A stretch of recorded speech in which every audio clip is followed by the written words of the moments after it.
Hello, good afternoon, and welcome to The Law. This is your legal light, and it is your health law. I'm Samson Ladi Anyenini, and this afternoon, once again, we're excited to come into your homes and to share with you the law, empower you in this regard. So, you may have had this contract of employment, you want to get out of it, you want to do something about it, you are not too sure even if you can negotiate it, or the way it's been handed to you, you must take or leave it. What is the contract of employment? We write back to deal with specific matters that you have sent to us, and then help all of you who will call into the show with direct platinum legal advice for free. We'll be right back.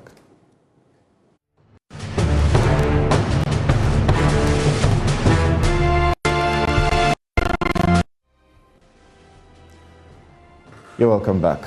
This is The Law. It is your legal light, and it is your health law.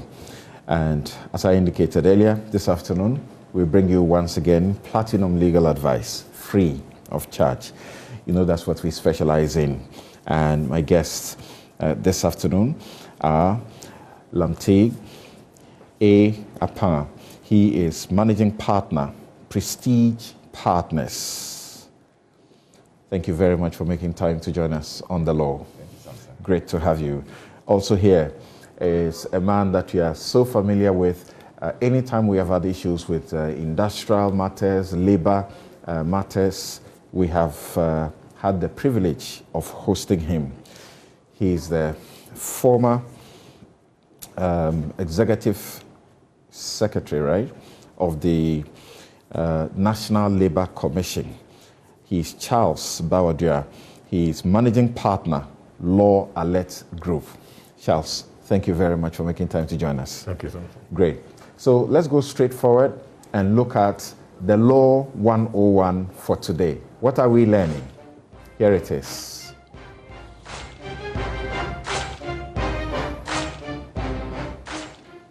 So on the Law 101 today, we are looking at Article 191 of the 1992 Constitution. By the time we are done with this show, if you didn't remember anything, you don't learn anything, learn and keep this in your heart. It might be useful one day. Protection of public officers. It says, a member of the public services shall not be victimized or discriminated against for having discharged his duties faithfully in accordance with this Constitution, or be dismissed or removed from office, or reduced in rank, or otherwise punished without just cause. So we go to our guest for 2 minutes each of education on this provision of the Constitution.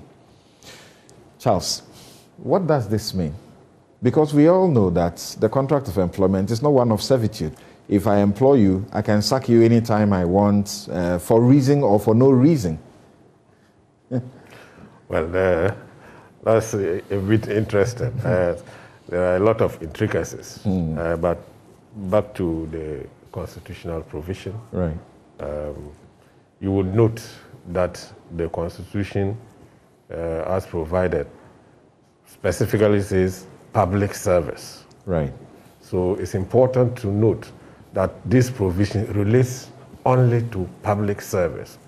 And what it's simply saying is that if you're a public servant, those situations that exist in the private sector where the employer, as it were, could dismiss, terminate without reason, without just cause. You know, of course, I'm using these words advisedly because there have been certain erosions into those legal provisions. Right. You know, when it comes to the public service, you cannot do that.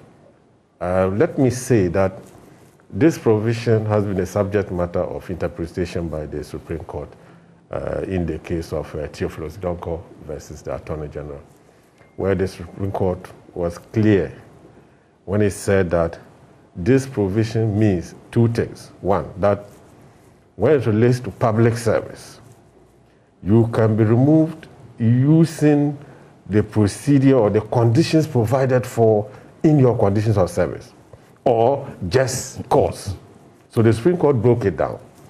Now, we have a document in the public service called the Public Service HR and Procedure Manual that actually regulates the employment of public servants. It provides for sanctions, how a public servant could be removed, disciplined, and all that. So what this provision is saying, that unless you have gone through these procedures and there is justification for your dismissal, there is justification for your reduction in rank, then you ought not to suffer such penalties. So this being a constitutional provision is very key and important, and it's very good that public service must know that this provides protection. Actually, this is lifted from the ILO Convention on Protection of Employment, intended to protect employees, especially those in the public service. Let me say that the ILO Convention applies to all workers, but this is limited only to public service. And the argument has always been made, especially coming from labor, that this provision should be expanded clearly to cover private sectors. And that argument is still ongoing. To cover private sector? Exactly. So that even though I'm a private employer, if I employ you, if I have to dismiss you, if I have to reduce your rank, or remove you from the office, there should be I must give a just cause. Yes, that argument is going on. And the just cause could include? Will include particularly following proven misconduct, incompetence, and the things that will require an employer to take disciplinary action against a worker. Interesting. Yes, so what do you say, Apanga? Well, it says a member of the public services shall not be victimized or discriminated against for having discharged his or his duties faithfully in accordance with this constitution, or be dismissed or removed from office or reduced in rank or otherwise punished without just cause. Samson, we do appreciate that the nature of public service sometimes require public servants or employees within the public sector to undertake certain roles or jobs that may appear as embarrassing or placing certain persons in bad light, particularly persons who control or have power and influence. And this provision seeks to provide that protection against such victimization or unreasonable conduct against persons whose by nature of their duty may expose some ills or wrongdoings, and those wrongdoings may perhaps end the officers who are culpable or who may have found themselves doing it as having been placed in bad light. And so in order to provide that protection, the Constitution gives us this provision. So that there are situations where somebody could be asked to do something, they do it, but when it turns bad, the superior tends to blame, the subordinate, the junior officer, and then they are punished for that purpose. Unduly, yes, for that purpose. Or sometimes they are not even punished, but they are reduced in rank. They remain there, but they are reduced in rank. Or in other situations, they are even transferred. And they're rendered redundant. As a form of punishment. As a form of punishment. And we all will appreciate that it's the circumstance that has warranted the transfer. And the law says you can't do this. You can't do that. Unless there is just cause. Absolutely. I mean, the very recent situation is what we had with the Domnovo issue. I mean, it may not be direct, but one can deduce from the surrounding circumstance of what happened with the investigations of the senior minister and some of the findings he made, some of the decisions he made, and the public outcry that it was particularly a way to punish him or show him where power lies. And this is where the provisions of Article 191 comes to play. Unfortunately, a few attempts to reverse certain decisions did not work. That is a clear example. So if you are in public office, please look at the Law 101 once again today. We are putting it up so that you look at it again. If you are in public office, take note. A member of the public office, of the public services shall not be victimized or discriminated against for having discharges or his duties faithfully in accordance with this Constitution, or be dismissed or removed from office, or reduced in rank or otherwise punished without just cause. So please, assert your rights. If you are being punished, victimized, discriminated, reduced in rank, or even being dismissed from office in a public office without just cause, there must be a just cause. Thank you very much.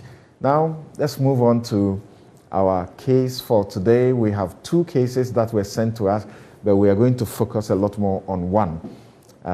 So it's about contracts, and it's about termination of a contract. So it says, I am on a 2-year contract with an accountancy firm. As part of my appointment, I am entitled to a 15 working days leave.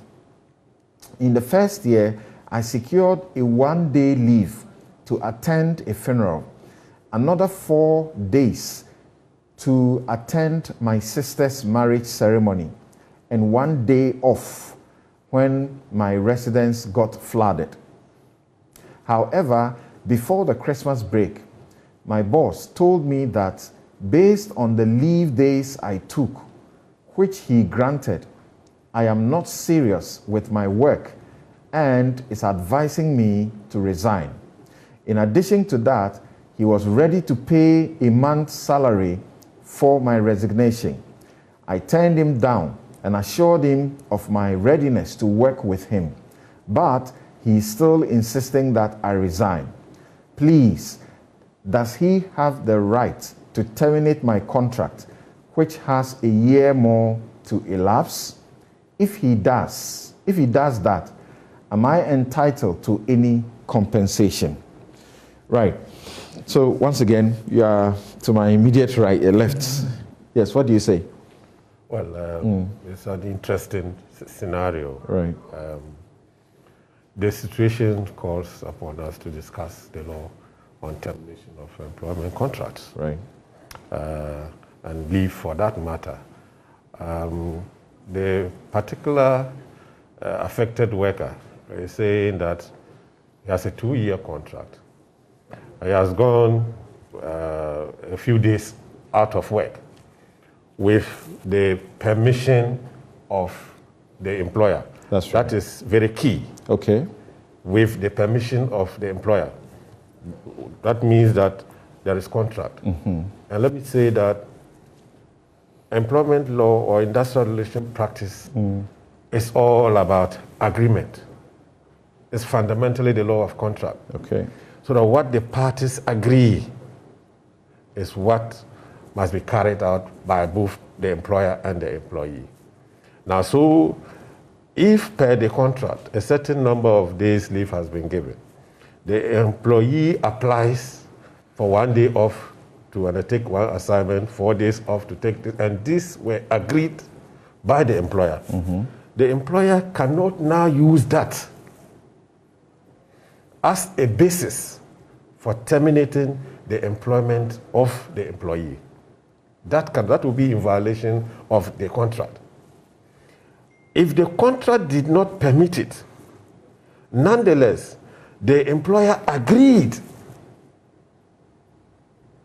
that will be an implied amendment to the contract. Okay.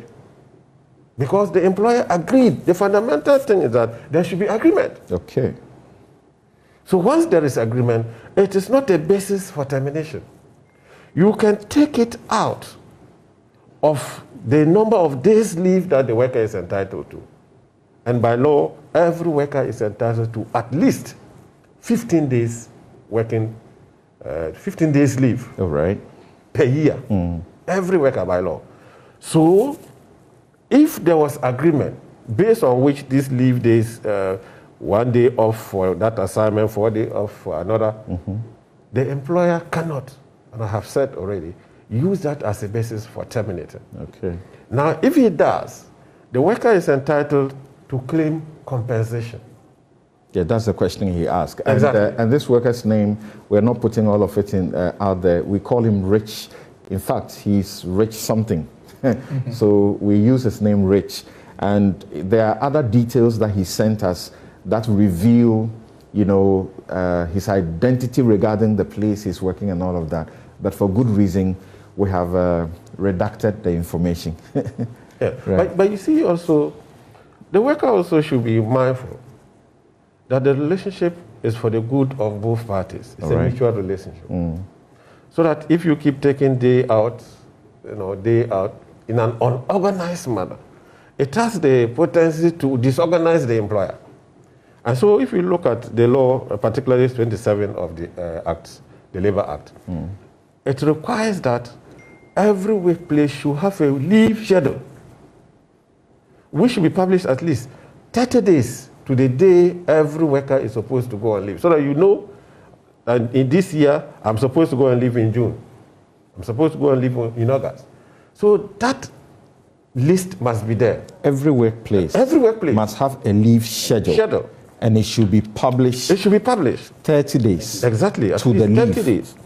If you look at it, I think it's so my employer shouldn't just get up one day and tell me, no, I think you should go on leave the next weekend. No. Okay. 27(1) says that a worker shall. 27(1). Yes. Section 27(1) of the Labor Act. A worker shall, as much as may be possible, be given notice of the date of commencement of his or her annual leave, at least 30 days before the worker takes the leave. Every employer is required to keep a record showing the following particulars. A, the date of employment of each worker employed by the employer and the duration of the annual leave to which the worker is entitled. B, the dates on which the annual leave is taken by each worker. So these are requirements that the employer must keep and publish so that every worker is aware. Okay. So that if you are supposed to go on leave in June, in January you take 1 day off for a wedding, in February you take 4 days off for some other event, and you keep doing that, you are actually disorganizing the employer.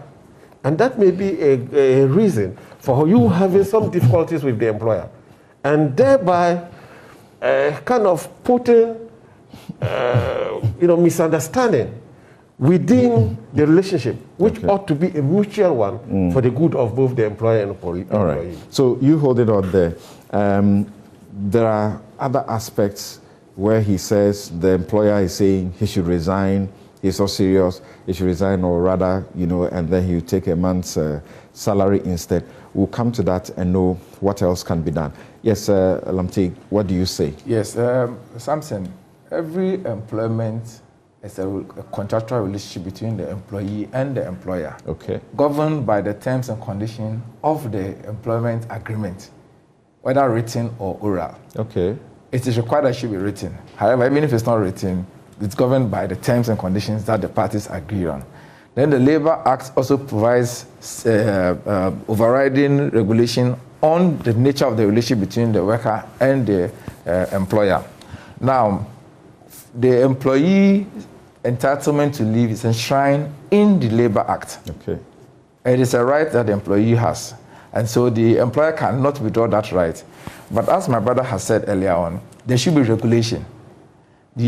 But the point is, once the employer asks for permission and it was granted, the employee asked for permission and it was granted, it cannot be used against him. If the employer knew that at that time he would require the employee to be at post, he ought to have declined the request and asked him to stay at work because he can't find a replacement. Oh, decline a request. He has a funeral, and funerals mean a lot to us. It does, but you may either alter the number of days the employee asks for, or ask that he alters his plan to fit in, because there are sometimes you need to make plans for an alternative person to replace the employee when he's away. You may not have been able to undertake such arrangements. We have situations where it's an emergency.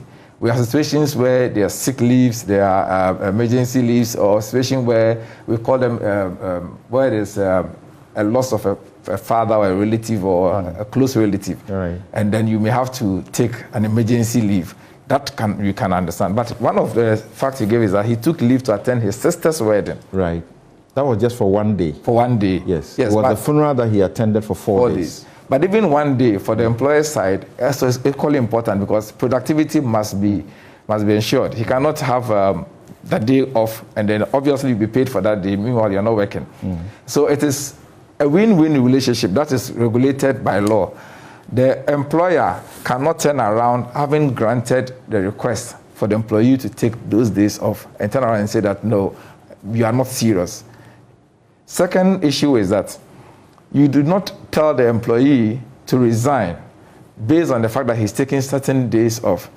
We have rules governing fair and unfair termination, lawful and unlawful termination. The Labor Act section 62 and 63 regulates the nature of termination.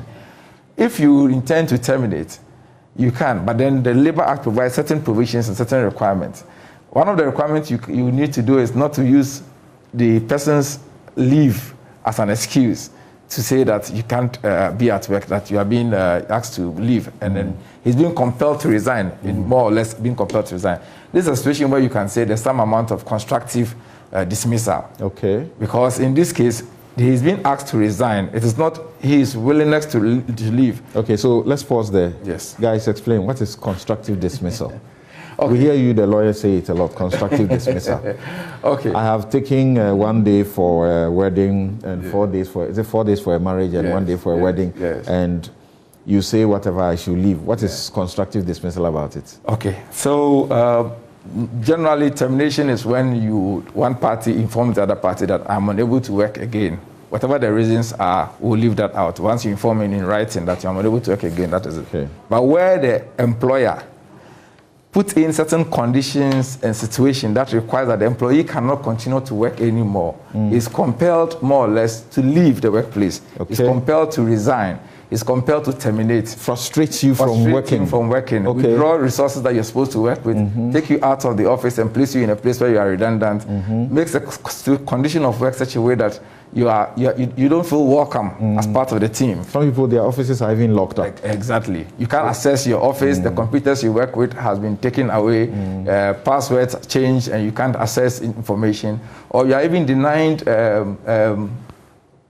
other colleagues that you work with, the team that you work with. Yeah. You work in the team and suddenly you've been taken out of that team.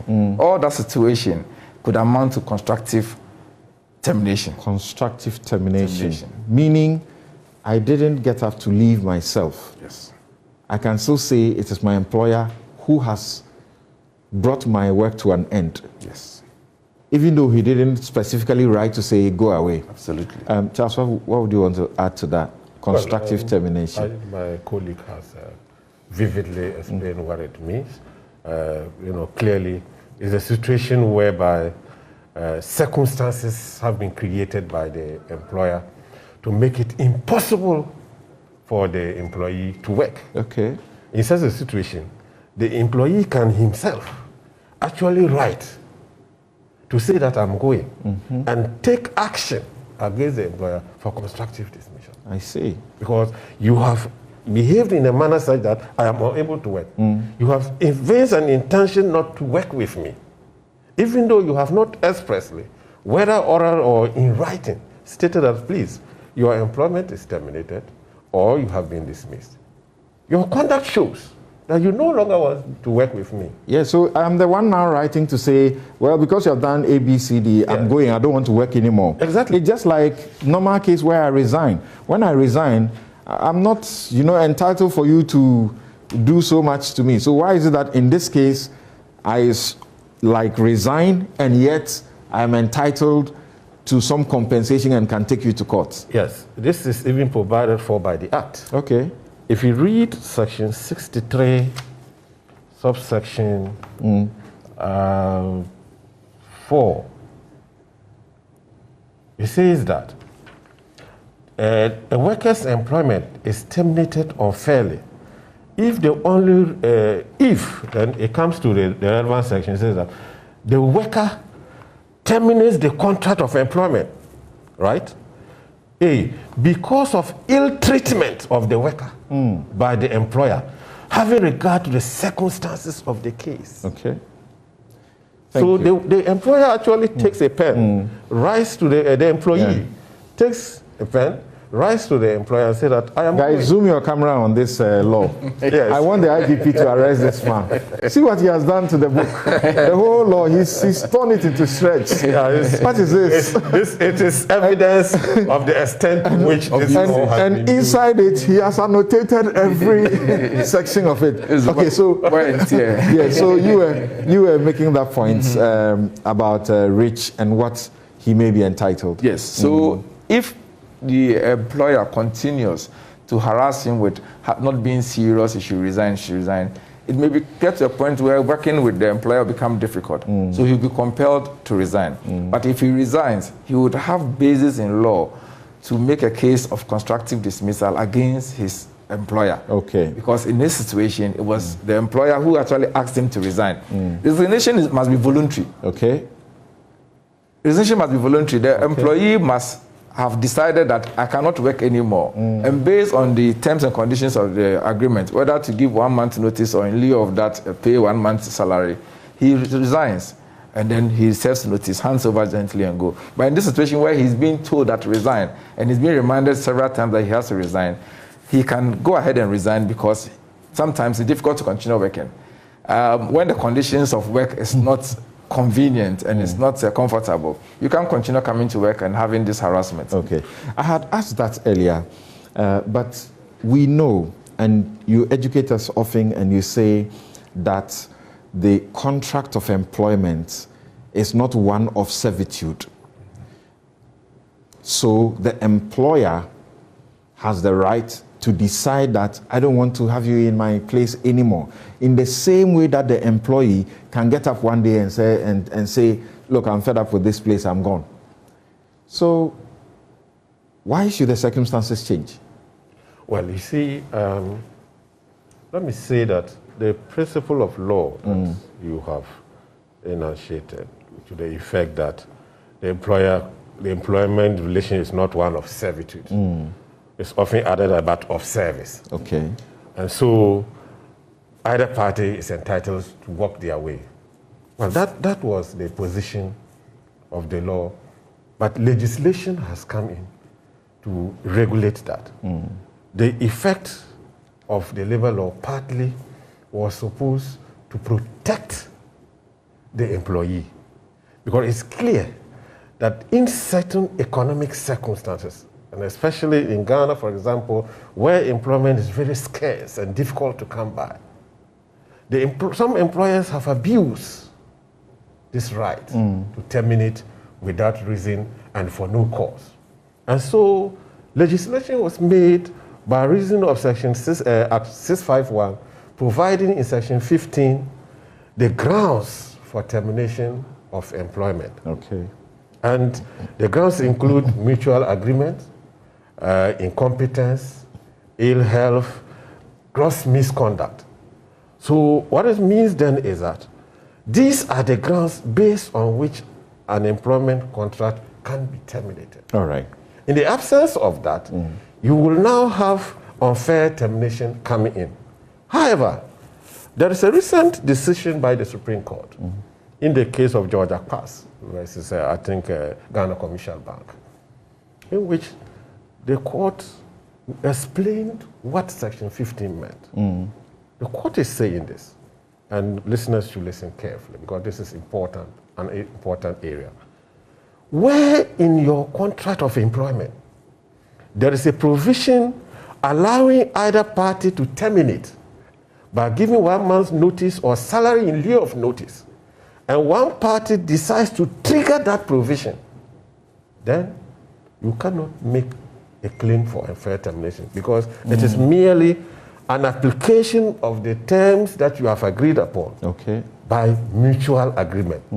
However, if the termination is for other grounds such as incompetence, gross misconduct, those are matters for which a court of law or the National Labour Commission can investigate to establish the fairness or otherwise of the decision to terminate. All right. Now, let me say that we know that in this country, most of the time you are issued with an employment appointment letter. You take it very happy, you decide to accept. And in most cases, this dangerous clause is often inserted therein. And at the point you are seriously looking for a job, you may not have, the courage to challenge such a provision in your appointment letter. That's right. So you let it go. The way to go about it is when you have entered the workplace, and our advice is to join a union. What happens is that the unions have negotiated collective agreements. And in collective agreements, there are contained therein procedures by which your appointment can be terminated. Section 19 of this Act says that where in a collective agreement, there are procedures for termination which are more beneficial to the worker, then those procedures will supersede the provision in 15, which allows the triggering of mutual agreement. Okay. Thank you very much. You are here on The Law. This is your Legal Light. It is your Health Law. And my guests are Lamteig Apan, who is Managing Partner, Prestige Partners, and Charles Baldria, who is Managing Partner, Law Alert Group, is a former boss of the National Labour Commission. And we are looking at the question of the contract of employment. There is another person who sent us another message, but we will attend to that shortly. That's very briefly. But as you looked at Rich's situation, you made gave some education that led me to want to ask, for the purposes of our audiences, what should I look out for typically in the employment contracts? You would have to pay attention to everything, but particularly terms on termination, leave. Because those are terms that can be triggered at any time, either to your advantage or disadvantage. Okay. And if you don't pay attention to the wordings of those terms of conditions, terms in your employment conditions, it may come back to haunt you. Just as in his situation, absolutely, the question of leave has brought about the question of termination. Okay. So you need to pay attention, because leave is an entitlement enshrined in the Labour Act. Right. The contract of employment may state the number of leaves you are entitled to. You have to see whether it complies with the law, the number of leave.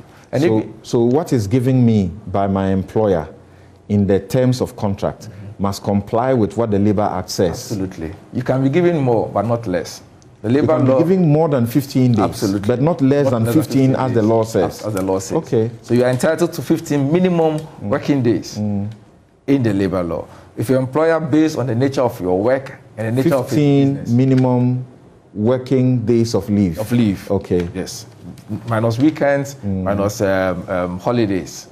Now, because of the nature of work and the operation of the business, the employer may decide that he wants to give you 21 days. Or the position you occupy, you will be entitled to 21 days or more. That is fine. But you can't be given less. The law does not allow you to give less. In the public service, we know people who have a lot of days for their leaves. Yes, in some places, there's a policy that allows you to accumulate your leave. In some places, to the leave, once you don't take it, that's it. It's forfeited. It's forfeited. And that's backed by the law. Right. Because you are required to take your leave. Okay. And in fact, there's even a provision that requires that you can't even sell out your leave. Now, there's this habit where employees sometimes negotiate and then they take some money and continue to stay at work so they don't go on leave. The law is against that. Okay, you were superintending this whole law. Tell us more about this. That I can't sell my leave days. We all do it. That yes, look, my employer wants it. I want the money, so I take it. Why can't I sell it? Good. You see, the whole thing about leave is to make sure that the worker actually takes a rest. It's not all about money, and money.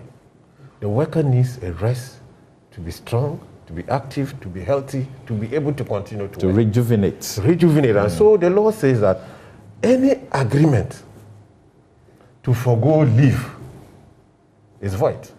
Void, meaning? Yes. It means then that it's of no effect. It doesn't exist. At all.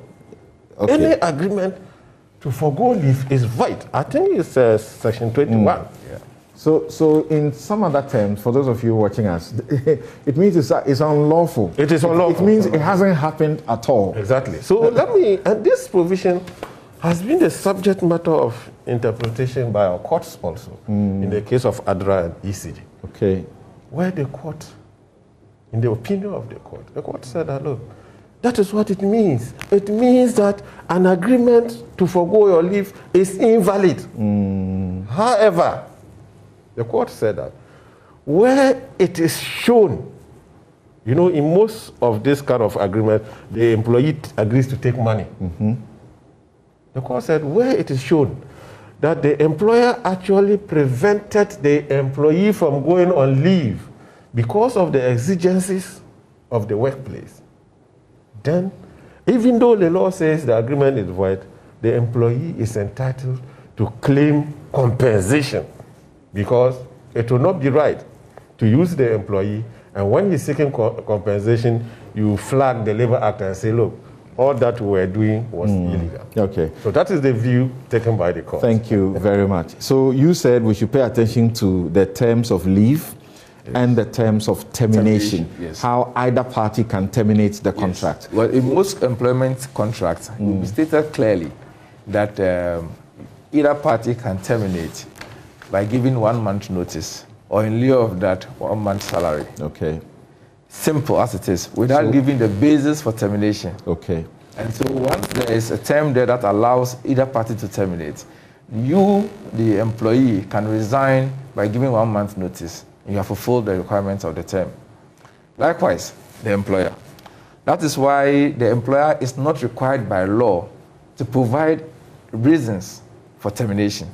If he does choose not to provide reasons for termination and resort to the term that allows him in the employment contract that he is terminating, once he fulfills the requirement of giving you 1 month notice or pay you 1 month salary in lieu of the notice, it is enough. Okay.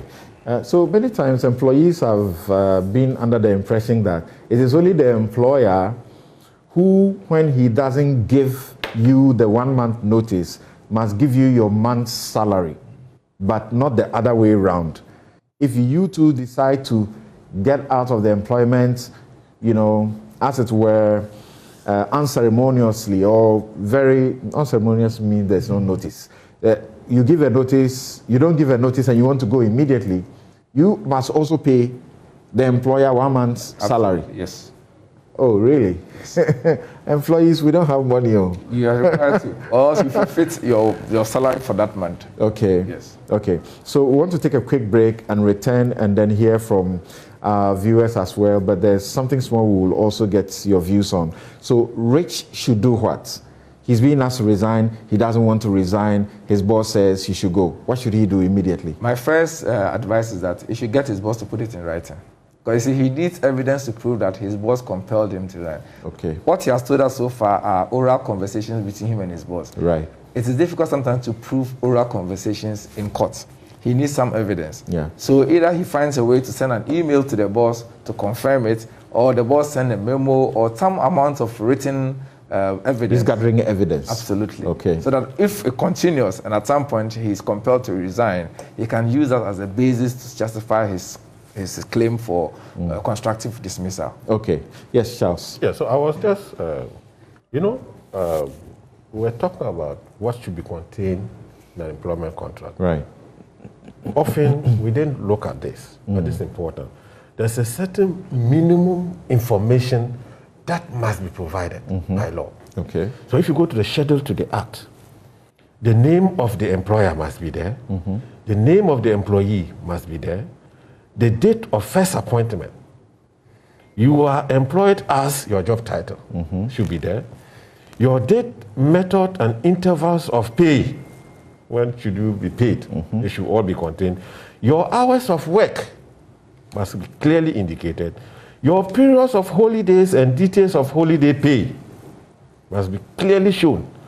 The conditions relating to incapacity to work due to sickness or injury and the details of sick pay, if any, are supposed to be indicated clearly. Details of social security or pension scheme. the amount of notice to terminate employment to be given by 1, the employer, 2, the worker also, the disciplinary rules applicable to you, the procedure for dealing with any grievances or dispute at the workplace, overtime payment, if any. So these are the minimum requirements that must be contained in an employment letter or a contract of employment. Often they are not in the letter. Exactly. So normally you will have an attachment which says reference to a condition of service document, all right, or a collective agreement if there's any. And we live in an environment where mostly they give you a letter, there are no terms and there are no conditions around. Exactly. Then you must search out, because these are the basis upon which you can make any claim. If you look at the kind of information they are seeking, okay, whether or not your employment has been fairly, unfairly, wrongly, or unlawfully terminated, can be derived from this information if it is contained in your employment document. Okay. Otherwise, you have an empty document. Okay. You make a claim. They say, where do you find that in your employment? Thank you very much. And on that note, we take a quick break. We'll be right back. This is The Law. It is your legal light and health law.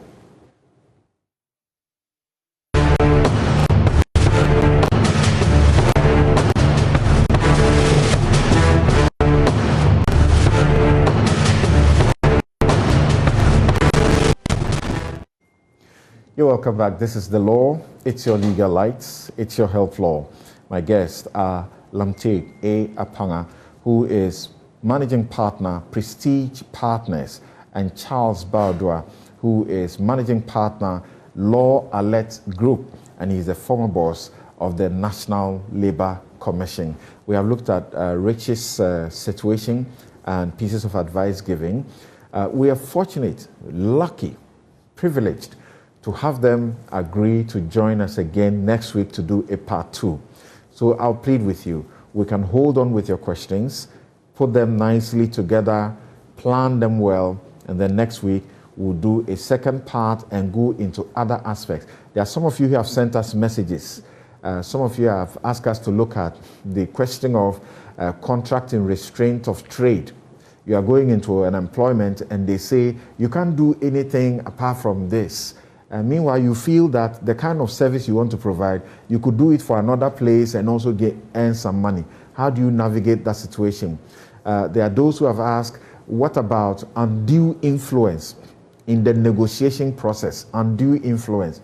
So you are not able to ask for what you are due, and you are going and it's like you need a job badly. So you take it, whatever it is, you take it. If you take it that way and something happens, what else can you do in future? We'll deal with all of these. So thank you for your patience. So Charles, what exactly should he do? He's saying, I don't want to resign. He says I should resign. What are can I get compensation if I'm forced to resign? If I am to advise Richard, I would advise that he resigns and takes action for constructive termination. Right. The thing is this: if you don't resign, he will terminate your employment anyway. And once you are holding a termination letter, it will be more difficult to get a job holding a termination letter in another company. Those other companies may not be interested in what happened. You will not have the opportunity. Okay. All they ask is your employment history. I was working in this accountancy firm and they terminated my employment. Why did that happen? You will not have the opportunity. So whether you terminate for constructive termination or the employer terminates, the result is the same. You can always take action against the employer for wrongful termination or constructive termination. I would advise him to resign, but take action pursuant to the provision I've read in the Act, Section 63, which allows the worker to do that. But he should find a way, like Lamptin said, find a way to preserve the evidence of the compulsion on him to resign. That is important because you need to show that these were the circumstances under which you resign. And it shouldn't be your word against his word. If it's a word against your word, you may not succeed. Because on the balance, as we know in evidence law, you should be able to show that your story is more probable than that of the employer. All right. And you do it when you have the evidence to show. The evidence may be oral. If you have work colleagues who are prepared to testify, and there's documentary evidence to that effect, then you can make a case. It's better that way than to wait for the employer to terminate your employment. All right. And now tarnish your, reputation, and for which you may find it difficult to get another. Prospects of future employment. Sure. And Rich, truth is, if you don't take a step, and he doesn't take any step immediately, the atmosphere within the workplace, you can't even survive it. Because you're working for him, your superior, and he doesn't want you in the place, in the space. It just doesn't work, correct? That's true. You see, if it were a public service, then Article 91 will come in. Okay. You could now rush to court, you could go to National Labour Commission to get a declaration and to restrain the employer. But this is private, and it's just for 2 years contract. So your possibility of even your contract being renewed, is in danger. Almost. Okay. Yeah. Thank you very much, gentlemen.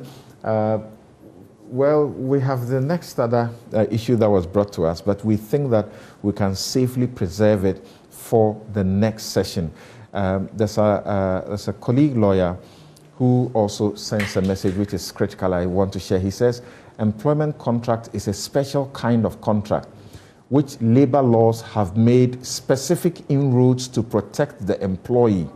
Normally, employment laws such as the Labor Act have made special considerations to protect the worker who is considered a weaker party to the employment contract.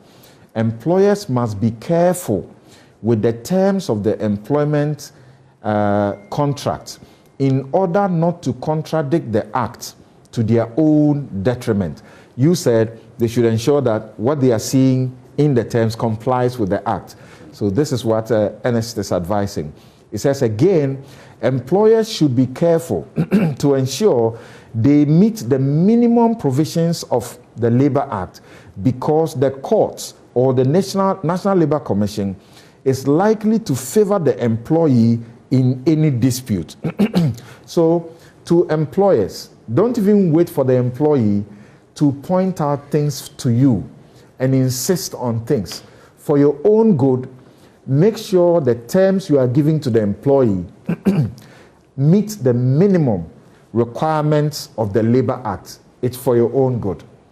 What would you say to that? Well, I think it is a proper expression of the law.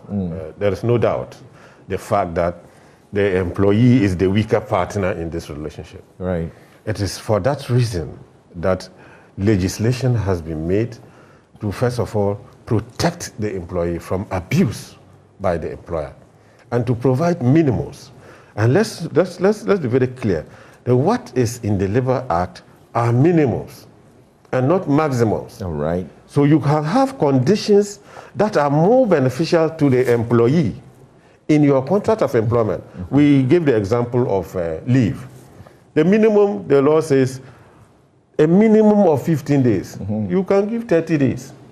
And those 15 days must not include weekends and holidays. And holidays. You can give 30 days. And so I believe that if employers are properly advised and workers are equally properly advised on the provisions of the Labor Act, the minimums that it provides, and both parties observe, I'm sure that we would have a harmonious industrial relation in this country, rather than the daily terminations, the dragging to National Labour Commission, the dragging to court, the strike action, and what have you. Right. And you said something that minimum, the contract should be in writing. In fact, the law requires that it should be in writing. Right. That is the requirement of the law, the Labor Act. But even beyond that, where you fail to do that, the challenge is that how do you prove the terms and conditions that governs the labor relationship? And so if you fail to comply with the Labor Act, you would have challenges to prove the terms and conditions, particularly if you want to rely on them. So it is always safe to be on the side of the law. Let it be in writing. Sometimes you are so desperate to get a job and say that you've been offered a job, but after a while, request for appointment letter from your employers. Ask them to give you appointment letter, because without that, it becomes difficult. And it's also a requirement that they should do it. So they're supposed to do it. Okay. Mind you, the essence of the Labor Act is to ensure that there will be some industrial harmony for the mutual benefit of the employer and the employee. Right. We should pay attention that they are not parties of equal. The employer seems to have an upper hand. Right. He's the one making payments. That will beautifully connect us to the question of undue influence. Yes. And God willing, next week we will deal with that aspect and also contract and restraint of trade, because these days people have so many, expertise, and they don't want to stay to one place. So why do you give them an employment and say you must do here, you shouldn't go to another place, or you shouldn't do this elsewhere? One of our own law teachers, Prempe, has sent a message, but it's a message that you have dealt with already. Thank you all so very much for keeping your channels here. And this has been The Law with my guest, Lamte A. Apan, who is Managing Partner, Prestige Partners, and Charles Baodua, who is Managing Partner, Law Alert Group, and is a former boss of the National Labour Commission. I'm Samson Ladi Anyanini. This is your Legal Lights, it's your Help Law. We'll come your way next week with another edition, part 2 of this, and we'll take your messages as well.